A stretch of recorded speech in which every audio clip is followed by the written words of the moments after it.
कि धरा बेच देंगे, गगन बेच देंगे, धरा बेच देंगे, गगन बेच देंगे, कली बेच देंगे, चमन बेच देंगे। अगर तुम ही यूं ही सोते रहे तो ये फर्जी राष्ट्रवादी वतन बेच देंगे, वतन बेच देंगे। मैं पूछना चाहता हूं, क्या इस सरकार के पास कॉल करने के लिए 2 रुपए भी नहीं है? अरे 2 रुपए नहीं है तो हम लोगों से ले लो, लेकिन कॉल कर लो किसानों को। आप कहते हैं किसानों को यह बिल समझ में नहीं आया, हम बड़े समझदार हैं, आइए हम आपको किसानी बिल समझाएंगे। मान्यवर, इनकी समस्या ये नहीं कि किसानों को यह बिल समझ में नहीं आया, इनकी समस्या ये है कि किसानों को यह बिल समझ में आ गया है और अब ये तीनों काला कानून वापस चाहते हैं किसान। आप बड़े अक्लमंद समझते हैं अपने आप को। अरे किसान को इतना मूर्ख मत समझिए भाजपा के लोगों, वो बिगड़ैल बहल की नाक में नकेल डालते हैं, आपकी सरकार के नाक में भी नकेल डाल देंगे, चिंता मत कीजिए। ये सरकार 130 करोड़ हिंदुस्तानियों की सरकार नहीं है मान्यवर, ये सरकार उन 4 पूंजीपति लोगों की सरकार है जिनके लिए कानून बनाते हैं और जिनसे चंदा लेकर ये लोग चुनाव लड़ने का काम करते हैं। जो लाल किले पे लोग आए थे वो भारतीय जनता पार्टी के लोग थे, जिन्होंने लाल किले पे हमला किया, जिन्होंने लाल किले पर तिरंगे का अपमान किया। और वो दीप सिद्धू जो भाजपा का नेता है, उसकी फोटो प्रधानमंत्री के साथ है, देश के गृह मंत्री के साथ है। भारतीय जनता पार्टी को इसका जवाब देना चाहिए कि भाजपा के नेताओं ने लाल किले का अपमान क्यों किया, तिरंगे का अपमान दी गई इस देश में। पिछले 76 दिनों से किसान आंदोलन पर है,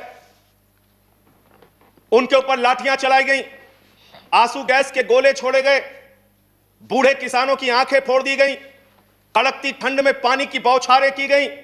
उनको आतंकवादी कहा गया, उनको गद्दार कहा गया, उनको खालिस्तानी कहा गया मान्यवर, उनको अपमानित किया गया। यहां तक कि भारतीय जनता पार्टी के एक विधायक ने कहा ये किसान नहीं आतंकवादी हैं, इनको सूट कर देना चाहिए और अगर दिल्ली पुलिस नहीं कर पाती तो मैं इनको जूतों से मारूंगा, जूतों से मारूंगा। ये भाजपा के लोग कह रहे हैं मान्यवर। इस देश के अन्नदाता जो आपको अनाज पैदा करके आपका पेट भरते हैं, आप उनको जूतों से मारने की बात करते हैं। 11 दौर की आप वार्ता कर चुके, सारी की सारी वार्ता फेल। आप कहते हैं मैं एक फोन कॉल की दूरी पर हूं। मैं पूछना चाहता हूं, क्या इस सरकार के पास कॉल करने के लिए 2 रुपए भी नहीं है? अरे 2 रुपए नहीं है तो हम लोगों से ले लो, लेकिन कॉल कर लो किसानों को, कॉल कर लो किसानों को। उनकी पीड़ा चरम पर पहुंच चुकी है मान्यवर। 165 किसानों ने अब तक अपनी शहादत दी है। आप जाइए गाजीपुर बॉर्डर पे, वहां पे 97 साल के इलम सिंह आपको मिलेंगे। उनके 2 बेटे फौज में हैं, रो रो के कहते हैं मुझे इस उम्र में ऊपर उग्रवादी कहा जा रहा है, नक्सलवादी कहा जा रहा है। उनकी पीड़ा है मान्यवर। आप जाइए टीकरी बॉर्डर पे, आप जाइए सिंगू बॉर्डर पे, पीड़ा के साथ वो लोग कहते हैं शहीद आजम भगत सिंह के वंशजों को, शहीद लाला लाजपत राय के वंशजों को, जलियांवाला बाग कांड में शहादत देने वालों के वंशजों को आप खालिस्तानी कह रहे हैं, आतंकवादी कह रहे हैं, उनको अपमानित करने का काम कर रहे हैं। मैं आपसे पूछना चाहता हूं, क्या दुश्मनी है आपकी इन अन्नदाताओं से? चलिए सब कुछ कर लिया आपने, अब तो कम से कम उनके ऊपर दया कीजिए और ये तीनों काला कानून वापस लेना ही पड़ेगा, आपको लेना चाहिए। अब आपने जुल्म की इंतहा कर दी है। आप चले जाइए गाजीपुर बॉर्डर पे मान्यवर, कटीले तार, बड़े बड़े कीले गाड़ दी गई हैं, 12-12 इंच की कीले सड़कों पे गाड़ दी गई हैं। देखकर ऐसा लगता है कि दुश्मन देश की सेना आने वाली है। ऐसी स्थितियां दो परिस्थितियों में जन्म लेती हैं मान्यवर। जब देश का शासक अपनी जनता से डरने लगता है तो ऐसी सीमाएं बेड़ियां बनवाता है, या देश की जनता को शत्रु समझने लगता है तब ऐसी बेड़ियां लगवाता है। यह हो रहा है मान्यवर। आज इनके जुर्म के कारण हिंदुस्तान के महान किसान नेता बाबा महेंद्र सिंह टिकैत के बेटे राकेश टिकैत को रोना पड़ा और यह कहना पड़ा कि भाजपा के लोग घेर कर हमें लाठियों से पीटना चाहते हैं। यह आप करा रहे हैं, यह आप करा रहे हैं। आप डेमोक्रेसी की बात यहां पर करते हैं, आप आजादी की बात यहां पर करते हैं। आपने इस देश की हालत यह बना रखी है कि राजदीप सरदेसाई जैसे वरिष्ठ पत्रकार के ऊपर आपने मुकदमे दर्ज करके पत्रकारिता को भी दबाने और उसको कुचलने का काम किया। हर तरफ जुल्म, हर तरफ एफआईआर, हर तरफ मुकदमे। जो पानी पहुंचा रहा है उस पर मुकदमा, जो डीजल दे रहा है उस पर मुकदमा, जो खाने का इंतजाम कर रहा है उस पर मुकदमा। एनआईए लगा दो, सीबीआई लगा दो, पुलिस लगा दो, जांच लगा दो। अरे वो आपके देश के नागरिक हैं। आप कहते हैं किसानों को यह बिल समझ में नहीं आया। हम बड़े समझदार हैं, आइए हम आपको किसानी बिल समझाएंगे।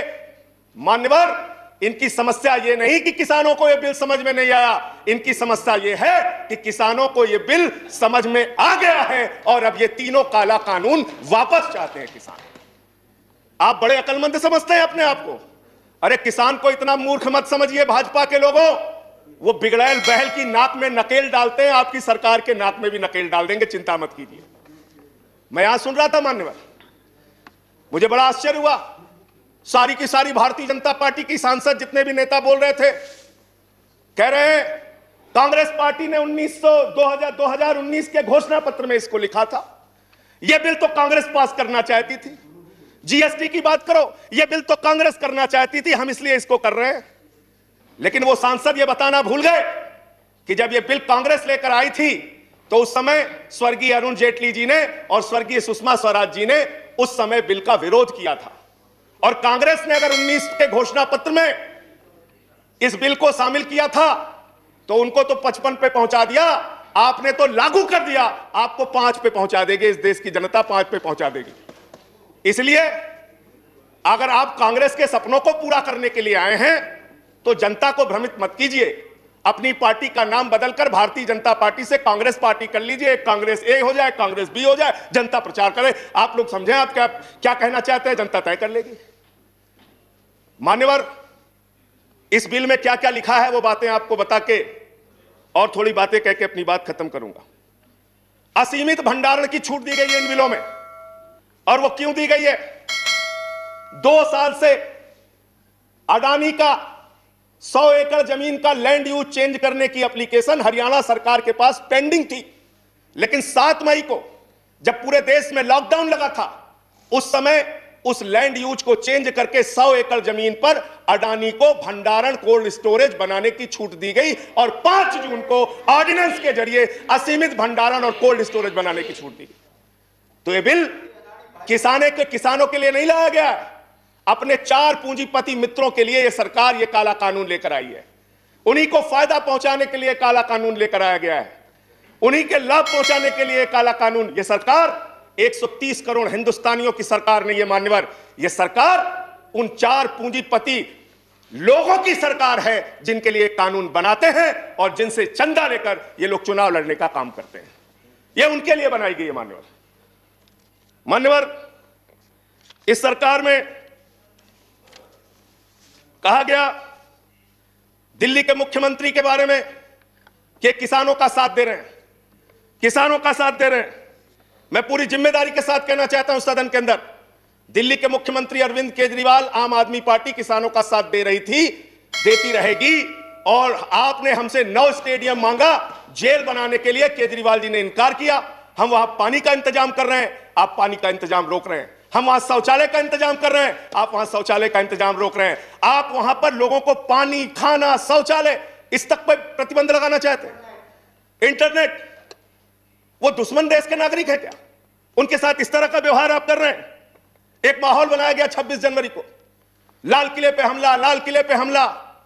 7 रूट पे किसान ट्रैक्टर रैली लेके निकला मान्यवर, तिरंगा रैली लेके निकला, और 7 रूट पर कहीं किसान ने कोई उपद्रव नहीं किया, कोई हिंसा नहीं की। जो लाल किले पे लोग आए थे वो भारतीय जनता पार्टी के लोग थे जिन्होंने लाल किले पे हमला किया, जिन्होंने लाल किले पर तिरंगे का अपमान किया। और वो दीप सिद्धू जो भाजपा का नेता है, उसकी फोटो प्रधानमंत्री के साथ है, देश के गृह मंत्री के साथ है। भारतीय जनता पार्टी को इसका जवाब देना चाहिए कि भाजपा के नेताओं ने लाल किले का अपमान क्यों किया, तिरंगे का अपमान क्यों किया। मैं ये कहना चाहता हूं मान्यवर, आज वो दीप सिद्धू संजय जी कंक्लूड कीजिए। सर सबको समय मिला, मुझे भी थोड़ा समय दिया। I have given sufficient time. सबको समय दिया, मुझे भी समय दिया। नो 10 मिनट देंगे सर, 10 मिनट दिया मैं। मान्यवर दीप सिद्धू भाजपा का नेता, वो फरार है जिसने लाल किले पे हमला किया, जिसने तिरंगे का अपमान किया। अपनी घिनौनी राजनीति के चक्कर में ये लोग कहां तक जा सकते हैं, इसका सच है ये जो सामने आया है। आप एमएसपी देने की बात कहते हैं, आप कहते हैं हम इस देश के किसान को एमएसपी देंगे। बड़ी अजीब बात है मान्यवर, इस देश के किसान को एमएसपी देने के नाम पर क्या कर रहे हैं ये? मैं उत्तर प्रदेश की खबर बता रहा हूं। 10 धान के क्रय केंद्रों पर 10 अधिकारियों के खिलाफ एफआईआर हुई क्योंकि क्रय केंद्र में खरीद में एमएसपी में गड़बड़ी की गई। इसी तरीके से ₹1 किलो गोभी बिक रही थी तो किसान ने अपनी गोभी पे ट्रैक्टर चला दिया। उत्तर प्रदेश की खबर। बरेली के अंदर उत्तर प्रदेश में 3 करोड़ की धान खरीद हो गई कागजों पे, किसान का पता तक नहीं है। तो डेरेक ओब्रायन साहब, जो यूपी में खरीद हुई है वो भूतों की खरीद हुई है, किसान का पता नहीं, नाम दर्ज करके खरीद हो गई। 4 साल में गन्ना किसानों पे मात्र ₹10 इन्होंने बढ़ाया है उत्तर प्रदेश के अंदर, मात्र ₹10 मान्यवर। तो इसलिए ना आप एमएसपी देना चाहते हो, ना किसान को उसके फसल का दाम देना चाहते हो।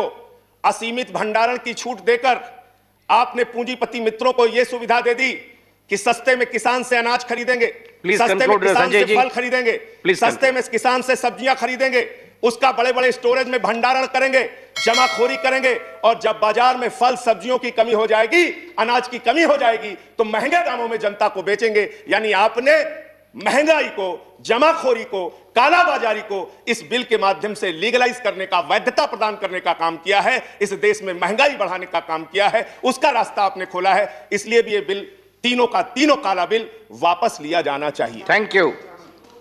अंत में थैंक यू। अंत में एक बजट आपने पेश किया, मनोहर, बस खत्म करके अपनी बात को खत्म करूंगा, उन्हीं बातों को। Please please conclude. Sir, budget इन्होंने पेश किया है, तो बजट के ऊपर और खरीद के ऊपर मैं लास्ट मिनट जो इनका बजट है, चंद लाइनों में उसको कह के अपनी बात को खत्म करूंगा कि धरा बेच देंगे, गगन बेच देंगे, धरा बेच देंगे, गगन बेच देंगे, कली बेच देंगे, चमन बेच देंगे, अगर तुम ही यूं ही सोते रहे तो ये फर्जी राष्ट्रवादी वतन बेच देंगे, वतन बेच देंगे, वतन बेच देंगे। धन्यवाद।